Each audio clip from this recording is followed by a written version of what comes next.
Hi friends, പുതിയൊരു വീഡിയോയിലേക്ക് എല്ലാവർക്കും സ്വാഗതം. അങ്ങനെ എല്ലാവരും കൂടിയിട്ട് അകത്തേക്ക് കയറി നിൽക്കുകയാണ് കേട്ടോ. അപ്പോൾ വീടിനെ കുറിച്ചൊക്കെ ഓരോരോ കാര്യങ്ങൾ പറയുകയാണേ. ഇവിടെ ഗോസ്റ്റ് ഉണ്ടെന്നാണ് എൻ്റെ ഒരു തോന്നലെന്ന് നിളമോള് പറയാണ് കേട്ടോ. ഇനി ഗോസ്റ്റ് നമ്മൾ തന്നെ അല്ലേ ഇടിയെന്ന് ശാരദ പറയട്ടെ. ഗോസ്റ്റോ? നമ്മൾ അതിഥികൾ എന്ന് പറയട്ടോ. അപ്പോൾ അച്ഛമ്മ പറയുകയാണേ, അയ്യോ അത് ഗോസ്റ്റ് അല്ലടി, ഗസ്റ്റ്, ഇത് ഗോസ്റ്റ്, പ്രേതം. ഓ ഓ ചെറിയൊരു തെറ്റ്, അത് പറ്റും, ആർക്കും പറ്റും എന്നൊക്കെ ശാരദ ഇങ്ങനെ പറയാണ് കേട്ടോ. അമ്മ വേഗം ചെന്ന് വാതിൽ തുറക്കാല്ലേ, തുറക്ക്. പേടിയോട് കൂടിയിട്ട് വാതിൽ തുറക്കും. പെട്ടെന്ന് തന്നെ സെറ്റിൽ ജയപാലിൽ ഇരിക്കുന്നത് പോലെ ഒരു തോന്നാണ് കേട്ടോ, ആളൊക്കെ പിടിച്ചിട്ട്. അയ്യോ ജയപാലൻ എന്ന് പറഞ്ഞിട്ട് ശാരദ ഓടുകയാണേ. ജയപാലനോ? എവിടെ? ദേ അവിടെ. ഇവളൊരു ജയപാലനും ഗുണപാലനും ഇല്ല എന്ന് കാവേരി പറയട്ടോ. ഇല്ലേ? ഇല്ല. അപ്പം തോന്നിയതാവൂല്ലേ?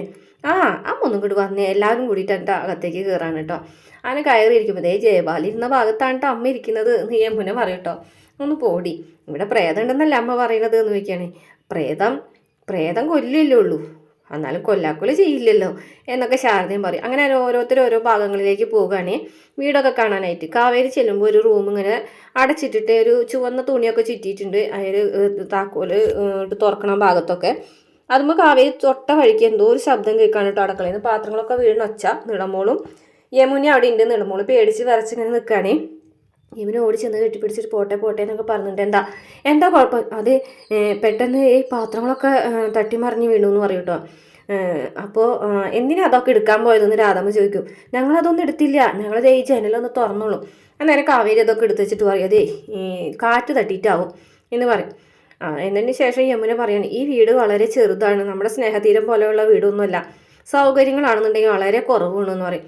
അതെ, ഇവിടേക്ക് നമ്മൾ വന്നതേ നിളമുള്ള ഓപ്പറേഷത്തിനാണ്, അത് നിനക്ക് നല്ല ഓർമ്മയുണ്ടല്ലോ എന്ന് പറയാൻ കേട്ടോ യമുനോട്. അതിന് നമ്മുടെ കയ്യിൽ 50 ലക്ഷം രൂപ ഉണ്ടല്ലോ. അതേ 50 ലക്ഷം രൂപയുടെ കാര്യം പറയരുത്, നിളമോളുടെ ആവശ്യത്തിന് വേണ്ടി 10 ലക്ഷം രൂപ എടുത്താലേ പിന്നെ ഒരു രൂപ അതിന് തൊടാൻ ഞാൻ സമ്മതിക്കില്ല. നിങ്ങളുടെ അച്ഛനെ നിങ്ങൾക്ക് വേണ്ടി കഷ്ടപ്പെട്ട് അധ്വാനിച്ചുണ്ടാക്കിയിട്ടുള്ളതാണ് എന്നൊക്കെ പറയും കേട്ടോ. അങ്ങനെ യമുന പറയുന്നുണ്ട്. യമുന അല്ല, ഗംഗ പറയും, അയ്യോ ചെക്ക് നമ്മൾ ബാങ്കിൽ കൊടുത്തിട്ടില്ലല്ലോ, അത് എത്രയും പെട്ടെന്ന് തന്നെ കൊടുക്കണം കേട്ടോ. നാളെ വിനീതേട്ടൻ്റെ കൂടെ കാവേരിനെയും കൂട്ടിക്കോ, ഗംഗ ചേച്ചി പോയി പോരെ. അയ്യോ ബാങ്കിലെ കാര്യങ്ങളൊന്നും എനിക്കറിയില്ലടി, നീ പോയാൽ മതി എന്ന് പറയട്ടോ. അപ്പോൾ ശരി എന്ന് പറയും കേട്ടോ. അങ്ങനെ ഇവരിങ്ങനെ ഓരോന്ന് സംസാരിച്ച് നിൽക്കുകയാണ് കേട്ടോ. അപ്പോൾ വീടിൻ്റെ സൗകര്യങ്ങളെ കുറിച്ചൊക്കെ സംസാരിച്ച് നിൽക്കുന്ന സമയത്ത് ഒരു മുറി പൂട്ടിയിട്ടിട്ടുണ്ട്. അത് കാവേരി ചോദിക്കുന്നുണ്ട് കേട്ടോ, ഒരു മുറി ഇവിടെ പൂട്ടിയിട്ടിട്ടുണ്ടല്ലോ എന്നൊക്കെ. അപ്പോഴേക്കും അംബികാമ്മയും മുത്തശ്ശനും വരികയാണ് കേട്ടോ. അങ്ങനെ ഞങ്ങൾക്ക് അകത്തേക്ക് വരാമോ? അയ്യോ അതെന്ത് ചോദിക്കുന്നത്, നിങ്ങളുടെ വീടല്ലേ, എന്നാലിപ്പോൾ നിങ്ങൾ വാടകയ്ക്ക് താമസിക്കുമ്പോൾ നിങ്ങളുടെ വീടല്ലേ ഇതെന്ന് ചോദിക്കും. അപ്പോൾ ആ സമയത്ത് എല്ലാവരും പുറത്തേക്ക് ഇറങ്ങി വരികയാണേ. അങ്ങനെ എല്ലാവരെയും കൂടിയിട്ട് ഇവർ പരിചയപ്പെടുകയൊക്കെ ചെയ്യണം കേട്ടോ.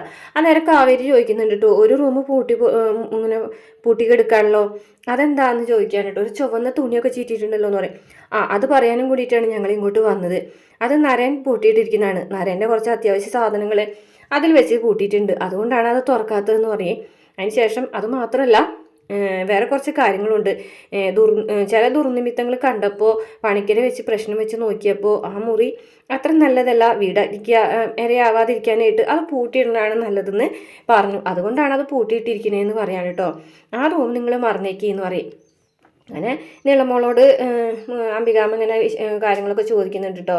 ഇതാണല്ലേ നീളമോള്, നല്ല കുട്ടിയാണല്ലോ, ഒരു കുഴപ്പമില്ല, ഇവിടെ ട്രീറ്റ്മെൻറ്റും കാര്യങ്ങളൊക്കെ ആവശ്യത്തിന് ചെയ്യാനുള്ള സാധ്യതകളൊക്കെ ഉള്ള സ്ഥലം തന്നെയാണെന്നൊക്കെ പറയും കേട്ടോ മുത്തശ്ശൻ.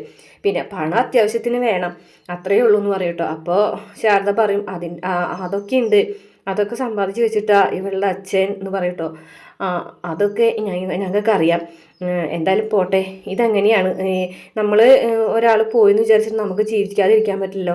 ഇതുപോലെ തന്നെയാണ് ഞങ്ങളുടെ വീട്ടിലും, നരേൻ്റെ അച്ഛനും അമ്മയും ഒരുമിച്ചാണ് രണ്ടുപേരും പോയത്, എന്നിട്ട് ഞങ്ങൾ ജീവിക്കുന്നില്ലേ, ജീവിക്കാതിരിക്കാനും പറ്റൂല, അങ്ങനെ അങ്ങോട്ട് നമുക്ക് ജീവിക്കാമെന്നൊക്കെ പറഞ്ഞിട്ട് മുത്തശ്ശി ഇങ്ങനെ വിഷമം പറയുമ്പോൾ മുത്തശ്ശൻ പറയുന്നുണ്ട്, അതെ ഇത് നല്ലൊരു ദിവസമല്ലേ, ഇങ്ങനെ വെറുതെ വിഷമം പറഞ്ഞു നിൽക്കണമെന്തിനാ, നിങ്ങൾ പോയി വിളക്കൊക്കെ കത്തിച്ച് പാല് കാച്ചാൻ നോക്കുമെന്ന് പറയട്ടോ. അപ്പോഴേക്കും ഗംഗയും വിനീതും കൂടിയിട്ട് പോയിട്ട് വിളക്കൊക്കെ ഒരുക്കുകയാണ്. വിനീതേട്ടാ തീപ്പെട്ടി എവിടെ? തീപ്പെട്ടി ഞാൻ വെച്ചിരുന്നാണല്ലോ എന്ന് ചോദിക്കേണ്ട. അപ്പോൾ എല്ലാവരും വരികയാണ് കേട്ടോ. അപ്പോൾ യമുന നിന്നോട് ഞാൻ തീപ്പെട്ടി എടുത്ത് ഇവിടെ വെക്കാൻ പറഞ്ഞില്ല, ഞാനവിടെ വെച്ചിരുന്നാണല്ലോ ചേച്ചി. അത് കാണാനില്ലല്ലോ. ആ സാരി ഞാനൊന്ന് പുറത്ത് പോയിട്ട് തീപ്പെട്ടി മേടിച്ചിട്ട് വരാമെന്ന് പറയുമ്പോൾ മുത്തശ്ശൻ പറയാണ്, മുത്തശ്ശിയും വരാൻ കേട്ടോ. എന്തിനാ പുറത്ത് പോയി തീപ്പെട്ടി മേടിക്കുന്നത്, നമ്മളെ വീട് ഇവിടെ ഉണ്ടല്ലോ എന്ന് പറഞ്ഞിട്ട് മുത്തശ്ശനെ പറഞ്ഞയക്കാം കേട്ടോ. അപ്പോൾ വിനീതും കൂടെ മുത്തശ്ശൻ്റെ കൂടെ തീപ്പെട്ടി എടുക്കാനായിട്ട് പുറത്തേക്ക് പോകുന്ന സമയത്ത് പെട്ടെന്ന് ഇങ്ങനെ ഇറങ്ങണ വഴിക്ക് അവിടെ ഗേറ്റിൻ്റെ അവിടെ നിൽക്കണം കേട്ടോ നമ്മുടെ ജയബാലെ. നോക്കുമ്പോൾ ജയബാലിൻ്റെ കയ്യിലൊരു തീപ്പെട്ടി ഉണ്ട്, അതൊക്കെ കത്തിച്ച് പിടിച്ചിട്ട് സിഗരറ്റൊക്കെ വലിച്ചിട്ടാണ് കേട്ടോ നിൽക്കുന്നത്. പെട്ടെന്ന് തന്നെ ജയബാലിനെ അവരെ കണ്ടിട്ട് ചിരിക്കുകയാണ്. അപ്പോൾ മുത്തശ്ശിയും വരുന്നുണ്ട് കേട്ടോ, മുത്തശ്ശിയും കാവേരിയൊക്കെ വരുന്നുണ്ട്. അപ്പോൾ ഓ വന്നോ, അടിയനാണേ ജയബാലിനാണേ എന്നൊക്കെ പറഞ്ഞിട്ട് ഇങ്ങനെ തൊഴുത് നിൽക്കുകയാണ് കേട്ടോ. അപ്പോൾ പെട്ടെന്ന് തന്നെ ഇവരെല്ലാവരും കൂടിയിട്ട് ജയബാലിനെ കാണുമ്പോൾ ആകെ ഞെട്ടിപ്പോകാണ് കേട്ടോ.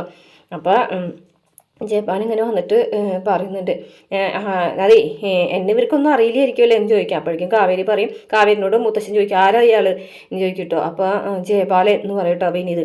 അപ്പോൾ കാവേരി പറഞ്ഞിട്ട് എൻ്റെ അച്ഛനെ കൊന്ന് എൻ്റെ അച്ഛൻ്റെ പണം മുഴുവനും തട്ടിച്ചെടുത്ത ആളാണ്, ഞങ്ങളിപ്പോൾ ഈ അവസ്ഥയിൽ ഈ ഗതിയിൽ ഇവിടെ നിൽക്കാൻ കാരണം തന്നെ ഇയാളാണെന്നൊക്കെ പറയും കേട്ടോ.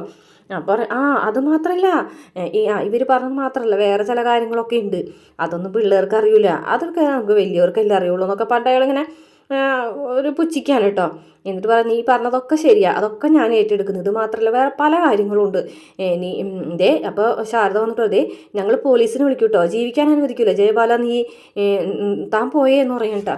പോലീസിനെ വിളിക്കി, പട്ടാളത്തിന് വിളിച്ചോ, ഫയർഫോഴ്സിനെ വിളിച്ചോ, ജയബാലിനെ ഒറ്റയ്ക്ക് തന്നെയാണ് വന്നിട്ടുള്ളത്, ജയബാലൻ ഒറ്റയ്ക്ക് തന്നെ നിൽക്കുകയും ചെയ്യും എന്നൊക്കെ പറയും കേട്ടോ. അപ്പോൾ എന്താ ചെറുക്ക, നീ പോയിട്ട് സ്ഥാപനമോ ജംഗമോ സാധനങ്ങളൊക്കെ എടുത്ത് ഇവിടുന്ന് ഇറങ്ങാൻ നോക്കിയേ, എല്ലാ പെണ്ണുങ്ങളെയും വിളിച്ചോളാം പറയാൻ കേട്ടോ, ഇവിടെ താമസിക്കാൻ പറ്റില്ല എന്ന് പറയും കേട്ടോ.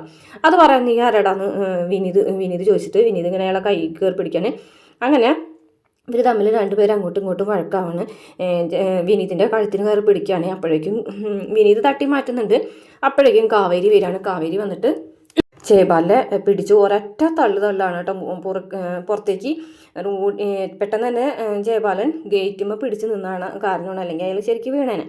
അതിനുശേഷം നിന്നൊക്കെ ഞാൻ പറഞ്ഞിങ്ങോട്ട് ചെല്ലുമ്പോഴേക്കും യമുനയും ഗംഗയും കാവേരിയും കൂടിയിട്ട് അയാളെ പീഡിച്ച് വലിച്ച്, അപ്പോഴേക്കും ശാരദയൊക്കെ വന്നിട്ട് വേണ്ട മോളെ എന്നൊക്കെ പറയുന്നുണ്ട്. പക്ഷേ ഇവർ 3 പേരും കൂടെ പിടിച്ച് വലിച്ച് അയാളെ പുറത്തേക്ക് തള്ളുന്നുണ്ട് കേട്ടോ. നരേൻ്റെ ജീപ്പിൻ്റെ അടുത്തേക്കാണ്, നരേൻ്റെ ജീപ്പിൻ്റെ അടുത്തേക്ക് തന്നെയാണ് അയാളെ തള്ളുന്നത്. അങ്ങനെ അയാൾ വന്ന് വീഴാണ് കേട്ടോ ജീപ്പിൻ്റെ അടുത്ത്. നിന്നെയൊക്കെ ഞാൻ വലിച്ച് കീറും എന്ന് പറയാം കേട്ടോ. അന്നേരം മുത്തശ്ശൻ വന്നിട്ട് കടക്കട എൻ്റെ പറമ്പിൽ നിന്ന് പറയാം കേട്ടോ, നീ ആരാടാ എൻ്റെ പറമ്പിൽ കയറി വന്നിട്ട് ഈ തരം വർത്താനങ്ങൾ പറയാനായിട്ട്, ഞാനാണ് ഇവർക്ക് വാടകയ്ക്ക് വീട് കൊടുത്തിട്ടുള്ളത് എന്ന് പറയും കേട്ടോ. അപ്പോഴേക്ക് ശിവരാജൻ വരികയാണ് കേട്ടോ. ശിവരാജനും ജയപാലും തമ്മിൽ ഈ വീട്ടിൽ വെച്ചിട്ട് നേരിട്ട് കണ്ടിട്ടില്ല. അവർ തമ്മിലുള്ള പണമിടപാടുകളൊക്കെ പറമ്പിൻ്റെ ഇടപാടുകളൊക്കെ ഉണ്ടെങ്കിലും ഇവർ തമ്മിൽ പരസ്പരം കാണുമ്പോൾ പെട്ടെന്ന് തന്നെ ആകെ ഞെട്ടിപ്പോവാണ് കേട്ടോ. അപ്പോൾ ശിവരാജൻ ഇങ്ങനെ ജയപാലനാ, ദൈവം ഇയാളെന്തിനും ഇങ്ങോട്ട് വന്ന്, എന്താ പ്രശ്നം, വീട് വാടകയ്ക്ക് കൊടുത്ത ആൾക്കാരെ ഇറക്കിയിടാൻ വന്നിരിക്കുന്ന ഇയാൾ ജയപാലൻ എന്ന് പറഞ്ഞു. ആണോ, എന്തായാലും പോട്ടെ, ഞാൻ സംസാരിക്കുക ഇയാളോടെന്ന് പറഞ്ഞിട്ട് വിളിച്ചിട്ട് പോകാണേ. എന്നിട്ട് ശിവരാജൻ ജയപാലിനോട് ചോദിക്കും, ജയപാലോ താൻ എന്തിനാണ് ഇങ്ങോട്ട് വന്നത്, ഞാനും താനും തമ്മിലുള്ള ഭൂമി കച്ചവടമൊന്നും ഇവർക്ക് ആർക്കും അറിയില്ല ആണോ, പക്ഷേ ഒരു കാര്യമുണ്ട്, ഞാനതൊന്നും പറയാൻ പോകുന്നില്ല ഇവരോട്, പക്ഷേ എൻ്റെ കാര്യത്തിൽ ഇടപെടരുത്, ഇതെൻ്റെ കാര്യമാണ്, അവർ ഈ വീട്ടിൽ നിന്ന് പറഞ്ഞയക്കണം ആണോ, അതാണോ, പക്ഷേ നമ്മൾ തമ്മിലുള്ള അതൊന്നും ഞാനിവിടെ പറയില്ല, പക്ഷേ ഈ കാര്യത്തിൽ ഇടപെടരുതെന്ന് ജയപാലൻ ശിവരാജനോട് പറയണം. ആണോ, അതാ താൻ തൻ്റെ പണി ചെയ്തോ എന്ന് പറയാം കേട്ടോ. അങ്ങനെ ശിവരാജൻ വന്നിട്ട് മുത്തശ്ശൻ്റെ അടുത്ത് ചോദിക്കുകയാണ്, അച്ഛൻ എന്തിനാ ഇതിലൊക്കെ ഇടപെടുന്നത്, എടാ ഇവരെ പുറത്തിറക്കാൻ വന്നാണ് അയാൾ, അവർ തമ്മിൽ എന്തെങ്കിലും പ്രശ്നങ്ങളൊക്കെ ഉണ്ടാവും, നമ്മളെന്തിനാണ് അതൊക്കെ അന്വേഷിക്കുന്നത്, ഇതിൻ്റെ പുറകിൽ എന്തൊക്കെ കാര്യങ്ങളുണ്ടെന്ന് നമുക്കറിയില്ലല്ലോ, ഒരാളെന്തായാലും വെറുതെ വരെ തേടി വരുമൊന്നുമില്ലല്ലോ, ഇറക്കി വിടാനാണ് പറയുന്നതെന്ന് പറയാൻ കേട്ടോ. ഇറക്കി വിട്ടോട്ടെ, ഇറക്കി വിട്ടോട്ടെ, അച്ഛൻ എന്തിനാ അതിൽ ഇടപെടുന്നത് എന്നൊക്കെ ചോദിച്ചിട്ട് ശിവരാജൻ പറയണ്ടാ, ശിവരാജ എനിക്ക് ഒരു അച്ഛനേ ഉള്ളൂ കേട്ടാ എന്ന് പറഞ്ഞിട്ട് രഘു അതായത് മുത്തച്ഛൻ പോയിട്ട് ജയപാലിൻ്റെ അടുത്ത് പറഞ്ഞിട്ടാ, നിന്നോട് ആരെയും വീട്ടിലേക്ക് കിടക്കാൻ പറഞ്ഞത്, നീ ഇറങ്ങിപ്പോടെ അവിടേക്ക്, ഇവിടെ ആര് താമസിക്കുന്നുള്ളതേ ഞങ്ങളാണ് തീരുമാനിക്കുന്നത്, തൻ്റെ കൊച്ചുമോനോട് ഞാൻ വിളിച്ച് പറഞ്ഞാടോ ഇവരെ താമസിപ്പിക്കരുതെന്ന്, ഇത് അവൻ്റെ വീടാണ്, അവനാണ് തീരുമാനിക്കുന്നത് ആർക്ക് കൊടുക്കണമെന്ന്. അപ്പോഴേക്കും നമ്മുടെ നാരായണൻ ഇങ്ങനെ വരുന്നതുമായിട്ടുള്ള ഭാഗം കാണിച്ചുകൊണ്ട് എപ്പിസോഡ് അവസാനിക്കുകയാണ്. പിന്നെ കാണിക്കുന്നത് പ്രമോയാണ് കേട്ടോ. അതിൽ ശിവരാജനും അതുപോലെ ജയപാലല്ല നമ്മുടെ നാരായണനും കൂടിയിട്ട് സംസാരിക്കാൻ കേട്ടോ. അതെ, ഇതിൻ്റെ പിന്നിൽ എന്തൊക്കെയാണെന്നൊന്നും എനിക്കറിയില്ല, ശിവരാജനും ജയപാലും തമ്മിലുള്ള ബന്ധമൊന്നും എനിക്കറിയണ്ട, പക്ഷേ ഞാൻ ആരാണെന്ന് ഇളയച്ചൻ അറിയാലോ എന്നൊക്കെ പറയാൻ കേട്ടോ. അതിനുശേഷം പിന്നെ പാല് കാച്ചിട്ട് പായസമൊക്കെ വെച്ചിട്ട് നമ്മുടെ നാരായണന് കാവേരിനെ കൊണ്ടു കൊടുക്കാണ്ട് അവർ തമ്മിലുള്ള പരസ്പരം ഫസ്റ്റ് ഒരു സംസാരമാണ്. പക്ഷേ പായസം ഒന്നും നോക്കുക പോലും ചെയ്യാതെ അങ്ങനെ വണ്ടിയുടെ ഡോറ് തുറന്ന് പോകുമ്പോൾ പായസം മുഴുവൻ തട്ടി താഴത്തേക്ക് വീഴാൻ കേട്ടോ. കാവേരിക്ക് ദേഷ്യം വന്നിട്ട് ഇങ്ങനെ നിൽക്കുന്ന ഭാഗമൊക്കെ കാണിക്കുന്നുണ്ട്.